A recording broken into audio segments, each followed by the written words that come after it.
ailəmə, dostlarıma, tanışlarıma var olduqları üçün minnətdaram. Həyatda hər şeyin bir səbəbi olduğunu düşünürəm. Yaşadığım hər şey üçün Allaha şükr edirəm. Həyatımdan keçən hər kəs və hər şey üçün şükr edirəm. Hər addım, hər hadisə, hər insan, hər paylaşım, hər kəlmə mənə bir şey öyrətdi. Almam gereken dərsləri ala bildiyim üçün, yıxıldığımda qalxa biləcək gücüm olduğu üçün şükür edirəm.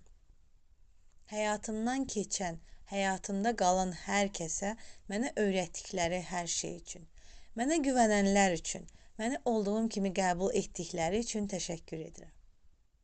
Mənə nələrsə öyrədən və mənim nələrsə öyrədə bildiyim insanlara təşəkkür edirəm. Onların varlığı üçün şükür edirəm. Çətinliklərə, gündüzlərə işıq tutan gecələrə şükür edirəm. Yanımda olan, amma məni anlamağı bacarmayan, məni qəbul edə bilməyən, mənə dəstək ola bilməyən insanlara da mənə nələrisə göstərdikləri üçün təşəkkür edirəm. Ürəyimi incidən hər hadisəyə məni bugünkü insan halına gətirdiyi üçün minnətdaram. Mənə ümid, təbəssüm, sevinç, xoşbəxtlik yaşadan, üzümü güldürən hər şeyə və hər kəsə təşəkkür edirəm. Şükürlər olsun, həmd olsun.